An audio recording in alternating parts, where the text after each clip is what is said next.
Te agradecemos, Señor Santo, las bendiciones que tú nos das, la oportunidad, Señor, de abrir la Escritura, Señor, y leerla. Pero rogamos, Señor, encarecidamente, Señor, que en tu Espíritu, Señor, nos permitas aprender. Abras nuestra mente, Señor, para entender tu palabra. Rogamos tu dirección. En el sacro nombre de Jesucristo oramos. Amén. Pueden tomar su lugar, estimados hermanos.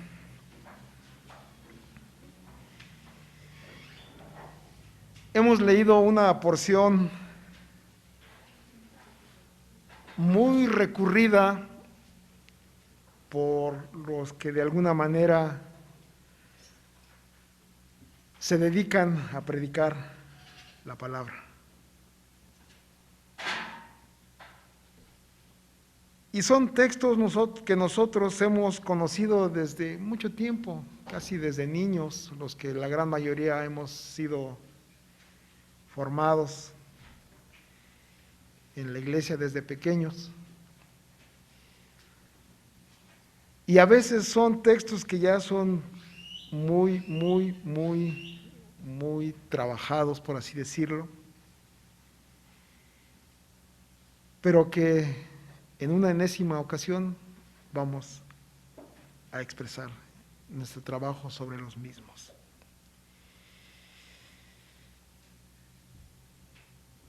He de decirles a ustedes, estimados hermanos, a manera de introducción,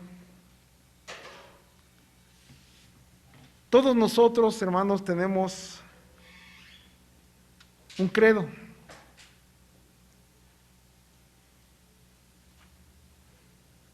Ya sea impuesto, ya sea por seguir la voz de alguien que habla muy bonito y demás. Viene a mi mente unos programas de radio que a veces están por ahí y dicen, si tú no sabes, fulanito sabe cómo hacerlo. Y soy fulanito y te voy a dar guías para quién sabe qué, hay guías para no sé cuándo. Sobre pretexto de open mind, mente abierta. Voz popular. A veces cuando vamos a diferentes escuelas, quiero pensar en algunas de corte público, y no generalizo, porque hay algunas específicas, que tienen un corte socialista, todavía. Algunas otras no tanto, algunas particulares que llevan una perspectiva diferente, y el alumno también es encapsulado y llevado a esa corriente, y digo por imposición, porque la escuela sigue esa norma. Ya que haya convicción en ello para el alumno o no, es diferente. Un ejemplo más. En términos generales, ¿qué se enseña en la escuela sobre el origen de la especie humana? En términos generales, evolución, ¿no? Y el niño tiene que supuestamente aprender y responder a lo que el marco de la enseñanza está dispuesto. Porque si responde de manera diferente, pues simplemente el niño reprueba.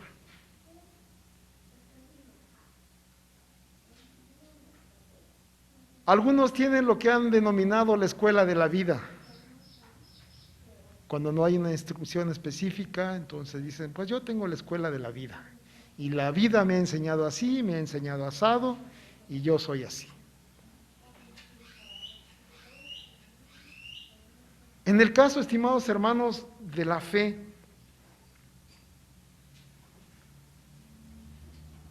del credo,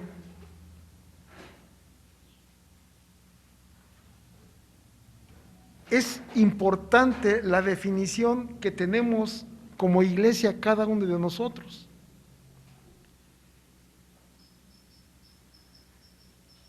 Si nos enmarcamos históricamente, hermanos, los que llegan a saber un poquito de historia de la iglesia y que son de ascendencia romana, y digo en el sentido no de Italia, sino del credo católico romano, dice, bueno, ¿qué le hacen ustedes si ustedes salieron de nosotros? ¿O no dicen así? Y es su percepción limitada y convenenciera de decir las cosas.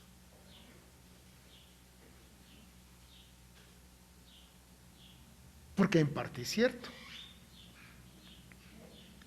Y esto tiene un fenómeno muy particular, estimados hermanos.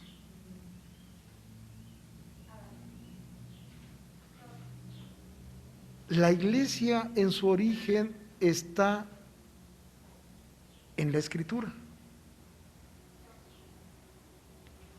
La iglesia tiene su origen en la fe en Jesucristo.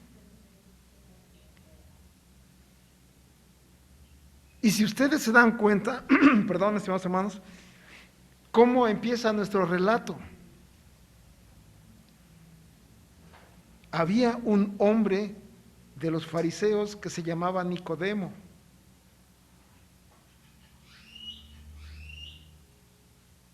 Aún dentro del marco del pueblo de Israel, había también dentro de su comunidad de fe, por así decirlo, maestros de la ley. Y se nos mencionan 3 tipos de personas que conocían bien la ley. Uno de ellos es este grupo. ¿Cómo se llamó? Fariseos. ¿Cuál era el siguiente grupo? Seduceos. ¿Y cuál era un tercero más? El escriba. ¿Alguien se acuerda, según lo que menciona el apóstol Pablo, cuál era la diferencia entre un fariseo y en un saduceo? ¿Perdón? ¿Fuerte? Ajá, ¿cierto? Es cierto. Un grupo no creía en la resurrección. Y aunado a esto, no creía que había ángeles. Los saduceos decían que no, eso no existía. Y los fariseos decían que sí.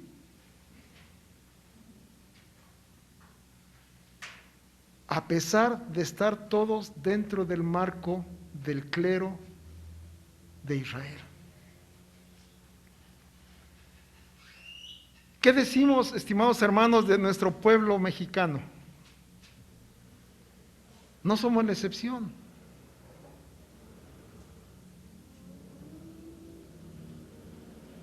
Yo me sorprendí mucho, estimados hermanos, llegó a mis manos por ahí un libro muy interesante que si algún día alguien quiere que se lo comparta, lo voy a hacer con gusto, sobre la historia del protestantismo en México. Y cómo se desarrolla de alguna manera la reforma. Vean ustedes cómo hay cierto paralelismo en el siglo XVI. Surge antes de la reforma, ¿alguien se acuerda qué surge como movimiento primero? El Renacimiento. El Renacimiento marca el fin de la Edad Media. Y uno de los postulados tremendos del Renacimiento es el humanismo. Y es el despertar. Y uno de los grandes exponentes de esta corriente es Erasmo de Róterdam. Pero vean ustedes que dentro de este marco, Dios fue instrumento de este hombre para la misma palabra. Y voy a parafrasear lo que decía este hombre, porque él estaba enmarcado en el sentido de la filosofía y también decía, bueno, vamos a buscar los escritos clásicos de Platón y de todos aquellos nombres prominentes de la filosofía, Pero tenemos algo muy importante. ¿Cuál es la filosofía de Jesucristo? Y a Él le debemos en gran medida la proliferación de la Escritura. Porque se ponen a rescatar de alguna manera los escritos que conocemos ahora como Nuevo Testamento. ¿Cuál es la filosofía de Jesucristo? Bueno, pues vamos a ver qué se escribió de Él. Y juntamente, hermanos, con este movimiento, o paralelamente, se viene desarrollando, y no porque seamos dependientes de este movimiento, no, porque ya se estaba gestando siglos anteriores, la Reforma. ¿Y qué significa la Reforma, hermanos? El reformar la iglesia que se había deformado bajo el esquema católico romano.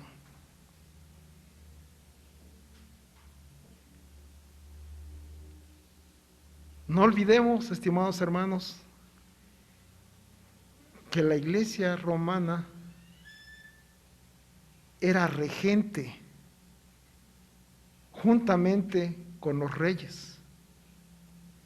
Y en Europa, ustedes se acordarán, no se le daba autoridad a un rey si no era investido de alguna manera con la investidura o bendición del Papa en turno. Al grado de nombrar al imperio como Sacro Imperio Romano y Germánico después, porque hay una cierta división. Y cómo la iglesia papista llegó a tener un poder casi absoluto. Por ende, olvidándose de su tarea principal.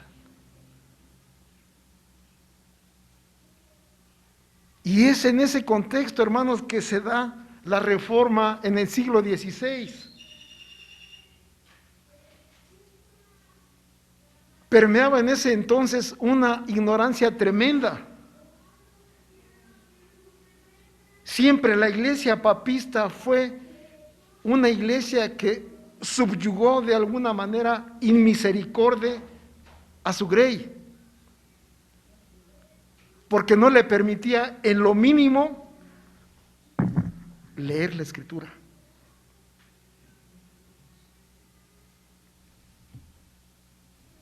Y si ustedes se dan cuenta, hermanos, y los escritores que han sido honestos, hablo de los historiadores, siempre han dado testimonio. ¿En qué se caracteriza la iglesia calvinista en donde se ha establecido? En formar escuelas. ¿Para qué? Para que su grey sepa leer y escribir. Y después el trabajo va progresando y va a instituir en su lugar universidades, para que en el marco de desarrollo también se enseñen los idiomas originales con que fue escrita la Escritura: hebreo, griego, para que la misma grey esté instruida en la palabra del Señor. Pero la iglesia papista, hermanos, no se quedó con las manos cruzadas. Era dueña de todo lo que conocemos ahora como Europa y parte norte de África.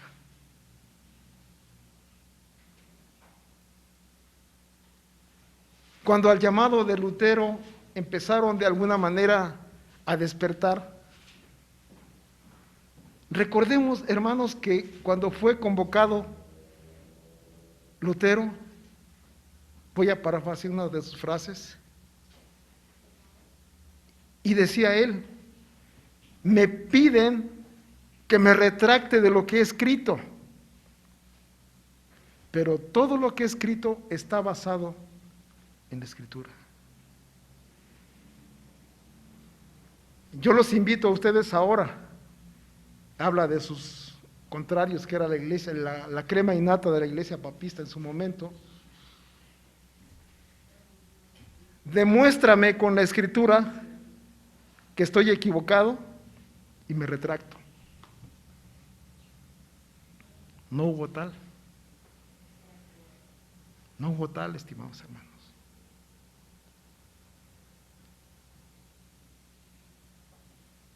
Nosotros ahora, estimados hermanos, somos herederos.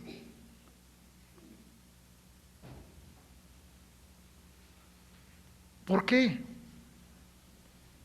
Porque de alguna manera estamos profesando la palabra de Dios. ¿Se acuerdan de nuestros 3 solos de la Reforma? Y después fueron 5. Pero uno de los principales es sola Escritura.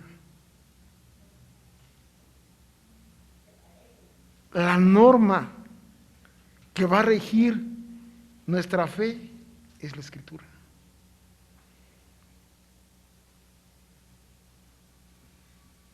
Y esto, hermanos, nos lleva a estudiarla y a leerla. Cuando nos encontramos, estimados hermanos, viendo esta narrativa de Nicodemo, Nicodemo fue formado en el marco fariseo. Su servidor ha dicho, cuando más adelante se menciona a Juan Bautista, ¿cuál es uno de los puntos significativos de la prédica de Juan el Bautista?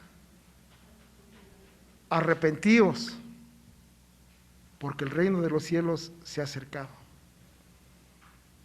¿O no es así? Y predicaba el lavamiento.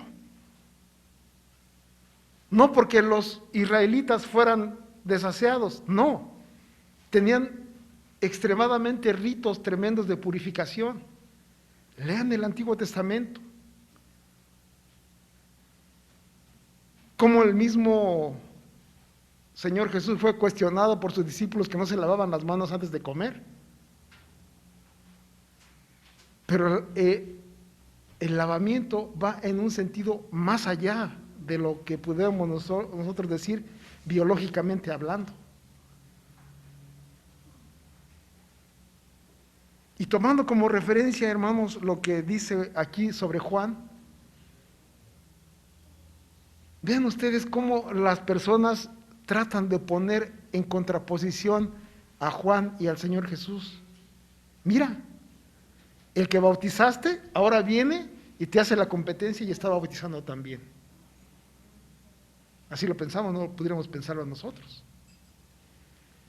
Y él mismo, ¿qué dice? Yo mismo dije, y ustedes me son testigos, que yo dije, yo no soy el Cristo. ¿Ven ustedes? Volviendo pues, hermanos, a la narrativa de Nicodemo, vemos en Nicodemo, hermanos, según nos menciona en el versículo 2, algo muy significativo. Este vino a Jesús de noche y le dijo, Rabí, sabemos que has venido de Dios como maestro, porque nadie puede hacer estas señales que tú haces si no está Dios con él.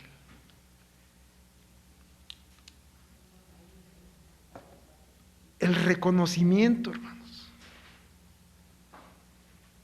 Este personaje que se menciona aquí, posteriormente más adelante en la Escritura se menciona. ¿Ustedes se acuerdan cuando ya después de que padeció martirio el Señor Jesús y de cómo fueron de alguna manera azotados los discípulos? ¿Cuál fue la recomendación de Nicodemo? Déjenlos. ¿No se han hallado ustedes luchando contra Dios? ¿No dijo eso? Vean ustedes, hermanos, el impacto tremendo de la palabra del Señor Jesús en este maestro de la ley. Y no lo justifico, hermanos. porque todavía no estaba desarrollado de alguna manera plena o desarrollada de manera plena la doctrina. Porque este hombre no sabía. Vamos a decirlo de una manera coloquial, no estaba actualizado. Porque la actualización se estaba dando apenas en su época, con el mismo Señor Jesús.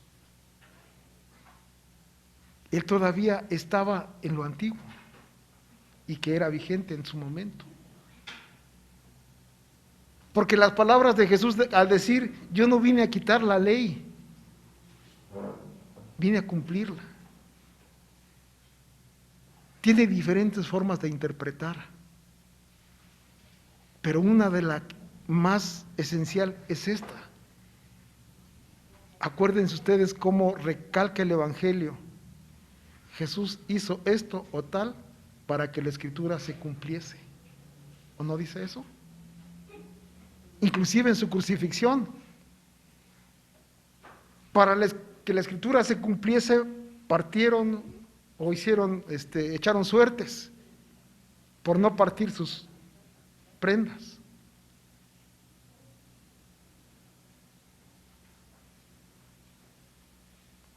Y lo que estamos diciendo ahora, hermanos, es lo siguiente. Dentro de este marco de ortodoxia cristiana, por así decirlo, o de pureza, en la medida de lo posible, estamos expresando lo que en su momento la Iglesia tuvo que expresar ante el mundo. Porque el cristianismo en su momento fue atacado de una manera terrible. Se nos acusaba de ser caníbales. ¿Por qué? ¿Se acuerdan ustedes de la palabra del Señor Jesús cuando dice, esto es mi cuerpo que entre por vosotros es partido? Y la gente que desconocía decía, no, es que se comen entre ellos, son caníbales.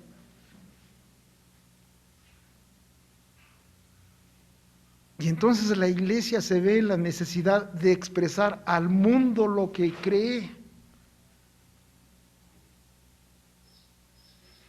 Y en el marco, estimados hermanos, de la Reforma, es esto. La Iglesia papista acusó a la Iglesia protestante, por así, no me gusta el término tampoco, pero a la Iglesia disidente, por así decirlo, de no ser Iglesia. Y les dice, ustedes no son Iglesia porque no son como nosotros. Nosotros tenemos casi la autoridad y tenemos el monopolio. Y ustedes no son Iglesia. ¿Se acuerdan ustedes de las signas de las señales de la verdadera Iglesia? ¿Alguien se acuerda? ¿Cuáles son las 3 señales de la verdadera Iglesia? La predicación correcta de la palabra, administración correcta de los sacramentos, que a saber son 2, el bautismo y la Santa Cena, y la aplicación de la disciplina. ¿Esto lo tenía Roma? Claro que no. Es por eso que la Iglesia se ve en la necesidad de decirle a la misma Iglesia romana y al mundo, señores, nosotros somos esto. Y plasmarlo en documentos. Y eso es lo que estamos estudiando en estos tiempos ahora.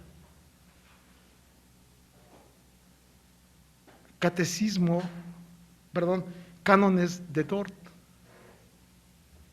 que es un producto, hermanos, de la lucha y batalla de la Iglesia holandesa en su momento. Pero así como está esto, paralelamente hubo otros documentos históricos que también aceptamos como Iglesia reformada, donde estamos diciendo al mundo y a la Iglesia, esto es lo que creemos, ceñidos al 100% por la palabra escritural. Y en esta ocasión, estimados hermanos, nos tocó ver el artículo 4 de estos cánones.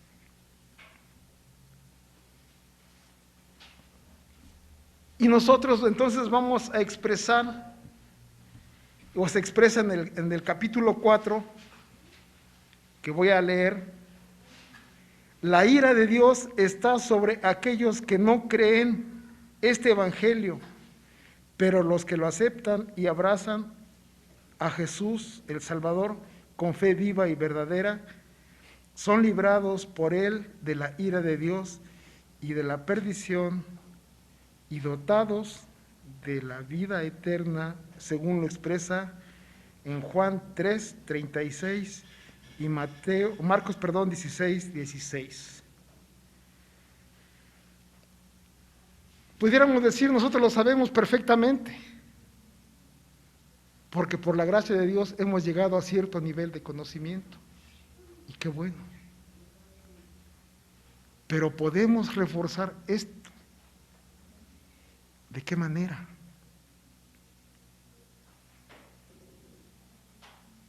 Estaba viendo en la mañana, antes de venir a la iglesia, algunos documentales. Un documental, ya se acerca la Cuaresma, la Semana Santa, y la forma en que de alguna manera lo celebra y lo conmemoran diferentes lugares en nuestro México y en el mundo. Pero en el caso específico estaba viendo sobre un lugar de personas de ascendencia huichol, donde hacen una procesión muy rara y demás. Y hay una persona que dedican a apedrearlo y a hacer cosas así medio raras. ¿Habrán entendido lo que la Escritura dice?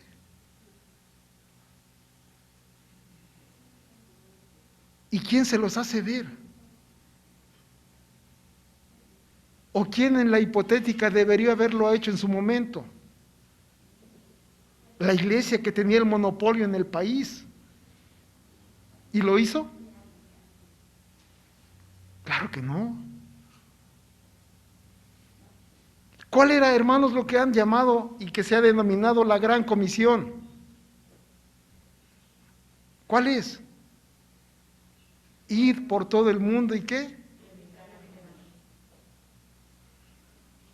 ¿Y se hizo de una manera correcta? Es el reto ahora para nosotros como iglesia reformada el hacerlo.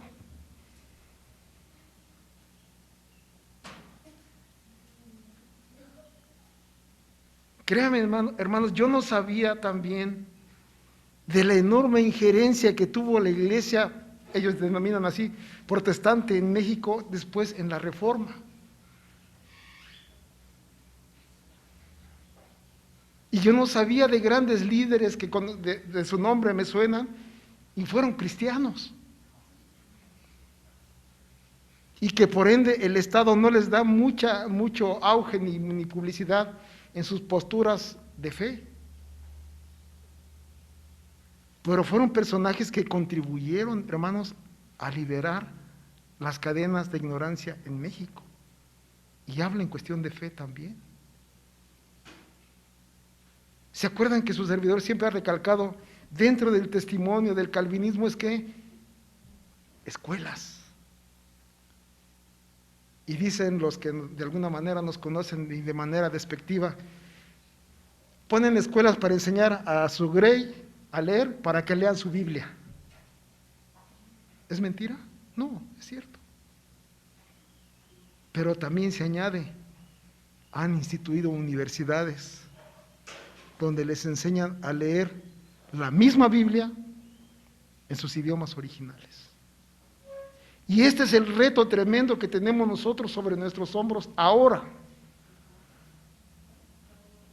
y que no hemos logrado de alguna manera ver.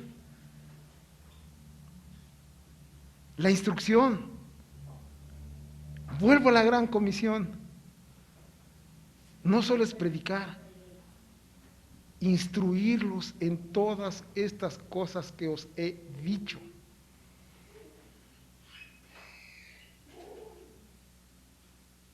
Cuando se menciona el Pentecostés en Hechos 2, mucha gente menciona y destaca el hablar en lenguas, pero no lo llevemos a la forma actual. Vean bien Hechos 2, ¿qué menciona? ¿O cuál es el testimonio de las personas que están escuchando lo que está diciendo Pedro y los demás apóstoles? Estamos maravillados de escuchar en nuestra lengua materna las maravillas y portentos que Dios ha hecho. Ahí está el punto, hermanos. Predicar audiblemente y entendiblemente las maravillas de Dios. ¿Y esto a dónde nos lleva? A la fe, a creer, y a creer de una manera correcta. Una contraposición que se menciona en la Escritura. ¿Crees? Qué bueno. También los demonios creen y tiemblan. El punto no es denostar ni hacer menos nada. Lo que estamos destacando es la predicación correcta de la Escritura. Y en el diálogo, estimados hermanos, con Nicodemo y el Señor Jesús, vean ustedes cómo dentro de este diálogo Dios, en el caso del Señor Jesús, empieza a revelar: os es necesario nacer de nuevo.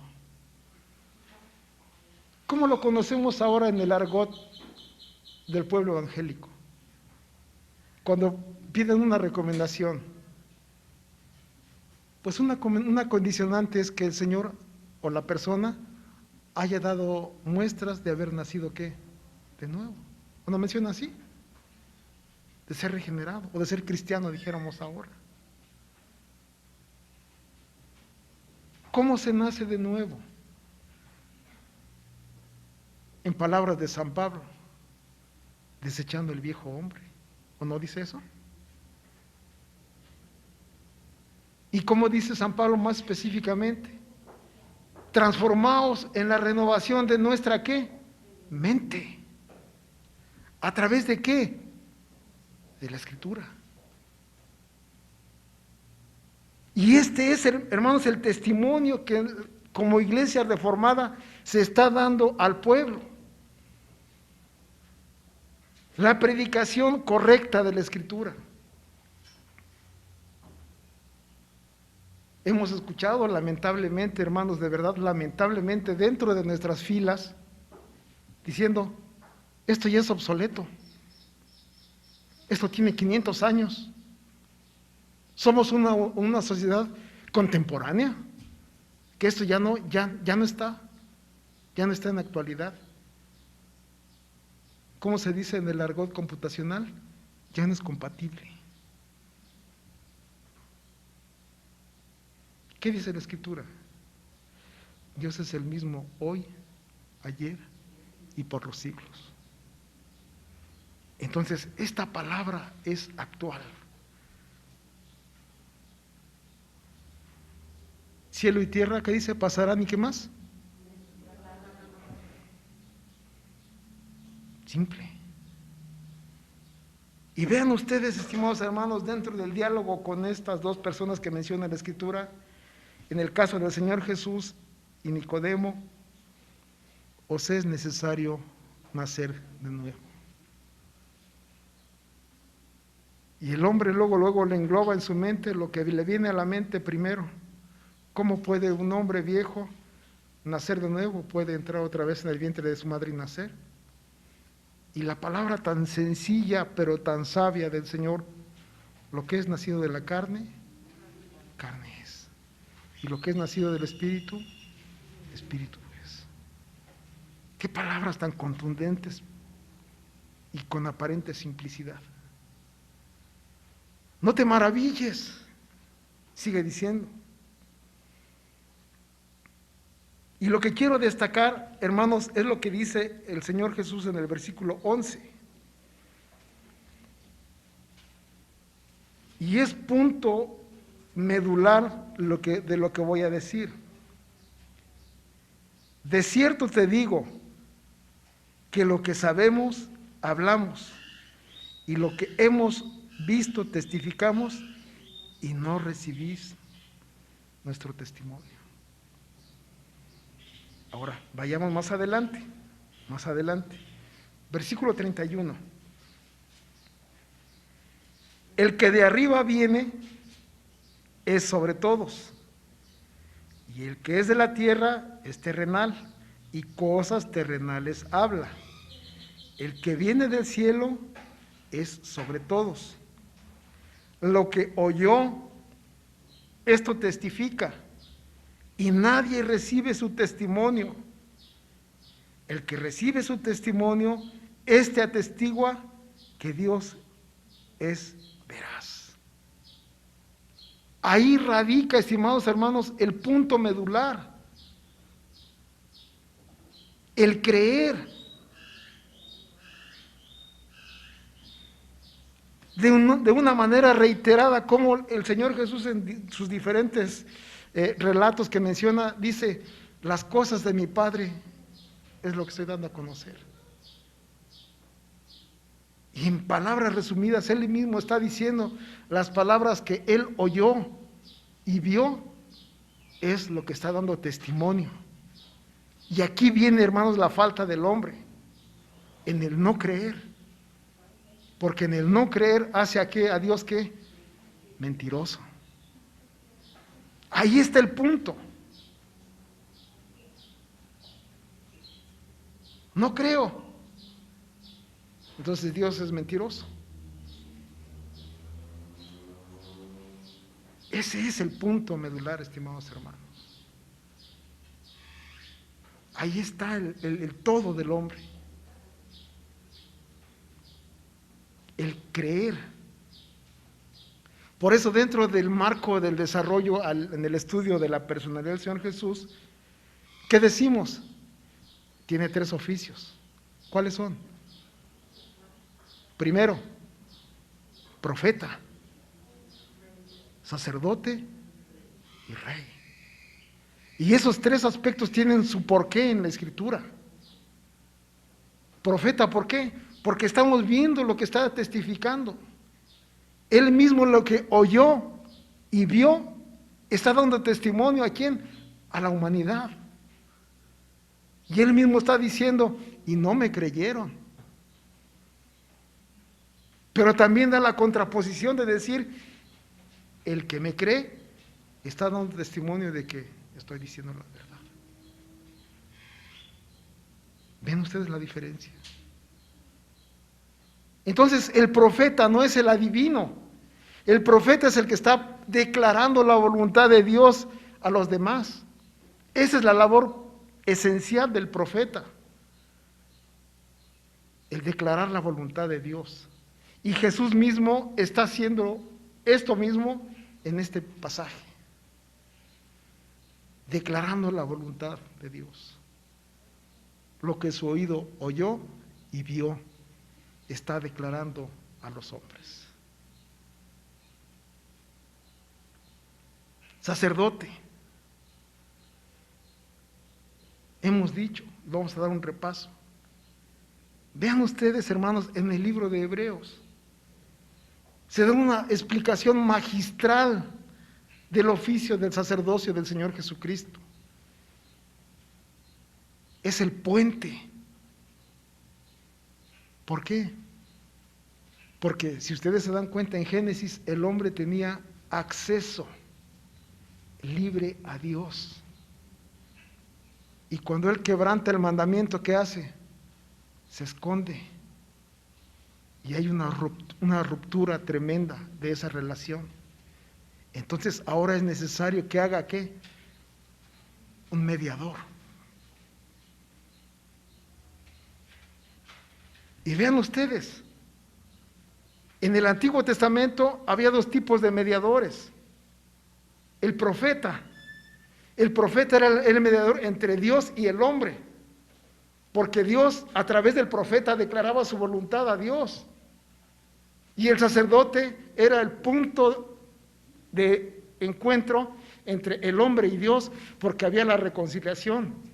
Ya me dijiste qué tengo que hacer, ahora a través del sacerdote hago el sacrificio y me pongo a mano.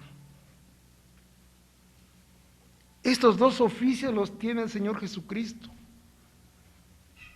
profeta, sacerdote. ¿Y cómo lo denomina Apocalipsis? Rey de reyes y Señor de señores. Al que está sentado en el trono y al Cordero sea la gloria por los siglos de los siglos. ¿No dice así? Cuando se iban a abrir los sellos, empieza a llorar alguien. ¿Por qué lloras? Porque nadie puede abrir los sellos. Hay uno que sí puede hacerlo. ¿O no dice la Escritura eso? Y es lo que está diciendo aquí la Santa Escritura, estimados hermanos. El mediador, el profeta, ¿dónde lo resumimos? El creer. ¿Y qué dice en otro lugar? Y a los que creyeron, les dio facultad de ser hechos, ¿qué? Así es. ¿A cualquiera? No, no. Este es el punto. Por eso nuestro artículo 4, que hemos visto de una manera rápida, la ira de Dios está sobre aquellos que no creen este evangelio. ¿Por qué? Porque lo hacen mentiroso. Pero los que lo aceptan y abrazan al Salvador Jesucristo con fe viva y verdadera, son librados por Él de la ira de Dios. ¿Y esto porque soy muy guapo? ¿Porque soy muy bonito? ¿Porque soy noble? No, hermanos. ¿Qué vimos en la introducción del culto? Por amor a tu nombre, por amor a ti mismo. ¿No dijo así la Escritura? Ahí en Isaías que leímos. Ven, llama a Dios, estemos a cuenta, dame tus argumentos. Como dijimos también, como Job, enmudecí y tapé mi boca, porque no tengo argumentos. De ahí la importancia de la obra mediadora del Señor Jesucristo. De ahí la importancia que Él haya sido absolutamente hombre y absolutamente Dios también. ¿Cómo podía Él asumirse, por así decirlo, se me fue la palabra, de redimir al hombre, hacer la obra de justificación? Porque eso es lo que ha hecho. Como hombre ha cumplido a cabalidad lo que el hombre en Adán no cumplió. Vean ustedes, hermanos, el capítulo 5 de Romanos, cómo lo ejemplifica de una manera magistral. En Adán todos somos muertos, pero en Jesucristo todos somos vivificados. Esta es la obra, hermanos, de adopción, de regeneración que el Señor Jesús hace en nosotros. ¿A cualquiera? No, hermanos. Repetimos, a los que creen en su nombre. Y vamos más allá. ¿Cómo menciona el apóstol Pablo? Por gracia sois salvos por medio de la fe. ¿Y esto qué es? No es de vosotros, sino es don de Dios. Y no es por obras, para que nadie se gloríe. Y tomo como referencia esto, hermanos, porque dentro del marco de lo que estamos leyendo, producto de este documento, es que los arminianos decían, sí, el hombre tiene la facultad de decidir seguir a Dios o no. El hombre lo puede rechazar. No, no. Quiero tomar un ejemplo, hermanos. En nuestra sociedad mexicana de antaño,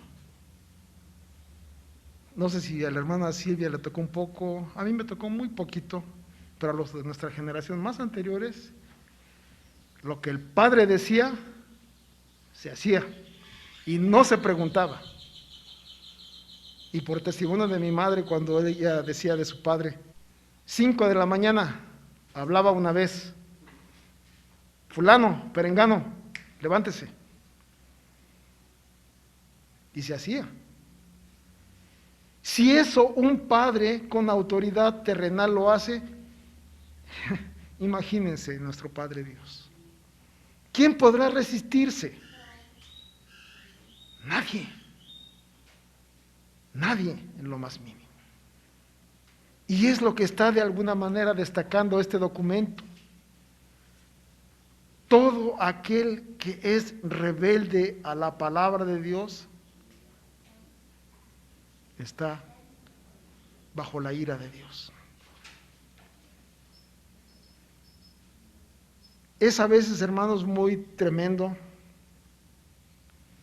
Y quiero terminar, vaya, hasta parece contradictorio, con el principio del primer artículo de este mismo credo. Y yo se los he mencionado algunas veces. Dios no habría hecho injusticia a nadie si hubiese querido dejar a todo el género humano en el pecado y en la maldición y condenarlo en el pecado. ¿Dios habría sido injusto? Claro que no. Claro que no. Pero en su gracia, Él nos ha concedido el creer. Y todavía, hermanos, necesitamos de la instrucción. Necesitamos, hermanos, ya que hayamos sido instruidos, el profesar también a los demás nuestro credo. Y estos hermanos holandeses en su momento dijeron, vamos a hacerlo. Y no solo nosotros, vamos a invitar a los hermanos de Francia, vamos a invitar a los hermanos de Inglaterra, de Alemania, que vengan y hagamos un frente común para luchar en contra de esto que está de alguna manera menoscabando la verdadera fe. Y es ahora nuestro reto, hermanos. ¿Qué tenemos enfrente? Estoy empezando a escuchar la radio en AM y de alguna manera, hermanos, y no me extraña, escuchando la predicación de una mujer, no sé si qué era, pero estaba ahí predicando, y se echa de ver en su predicación la sumisión a las reglas actuales. ¿A qué me refiero? Al supuesto respeto a la inclusión. Y decía la mujer, voy a parafrasearla, ¿tú eres de esta manera? No te preocupes, Dios te respeta tu forma de ser. ¿Eres de otra? No te preocupes, Dios te está respetando. Eso es predicar la palabra de Dios, hermanos. So pretexto de no ser condenados, de no ser incluyentes, por usar el término. No, hermanos, no. Tengamos cuidado. Yo recuerdo mucho, hermanos, testimonio de un pastor que decía, escuchando a algún predicador, yo puedo darme cuenta quién está detrás de él. Y cuando lo escucho por primera vez digo, bueno, se me hace muy pretencioso. Pero analizando bien las cosas, hermanos, es cierto. Es cierto. ¿Quién predica detrás de? Y ese es el punto. ¿Qué creemos? ¿Cuál es nuestro credo?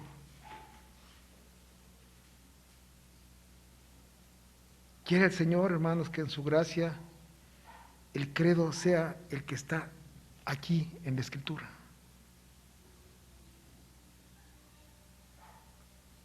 Quisiera, hermanos, terminar tomando como referencia, hermanos, es que este capítulo 3 tiene una riqueza tremenda, tremenda. Pudiéramos hablar de muchos aspectos. El ministerio de Juan, que se menciona aquí, la caída, la regeneración, el segundo Elías, y tantas cosas que pudiéramos decir en este pasaje, hermanos. Pero quisiera terminar, si ustedes me permiten, tomando como referencia la carta del apóstol Pablo a los romanos, en su capítulo 10, que voy a leer. Y es un resumen. Voy a leerlo, síganme con su vista, Romanos capítulo 10, versículos 1, y voy a terminar con el versículo 17. Hermanos, ciertamente el anhelo de mi corazón y oración a Dios por Israel es para salvación. Porque yo les doy testimonio de que tienen celo de Dios, pero no conforme a conocimiento o ciencia. Porque ignorando la justicia de Dios y procurando hacer la suya propia, no se han sujetado a la justicia de Dios. Porque el fin de la ley es Cristo, para justicia a todo aquel cree. Porque de la justicia que es por la ley de Moisés, escribe así: el hombre que haga estas cosas vivirá por ellas. Pero la justicia que es por la fe dice así: no digas en tu corazón, ¿quién subirá al cielo? Esto es, para traer a Cristo. ¿O quién descenderá al abismo? Esto es, para hacer subir a Cristo de los muertos. Paréntesis. ¿Qué se mencionó en Juan 3? El que estuvo arriba oyó y dio testimonio. Aquí mismo se empieza a plasmar otra vez. Jesucristo mismo en el cielo escuchó y vio y dio testimonio. Sigamos adelante. Mas ¿qué dice? Cerca de ti está la palabra, en tu boca y en tu corazón. Esta es la palabra de fe que predicamos, que si confesares con tu boca que Jesús es el Señor y creyeres en tu corazón que Dios le levantó de los muertos, serás salvo. Porque con el corazón se cree para justicia, pero con la boca se confiesa para salvación. Otra vez paréntesis.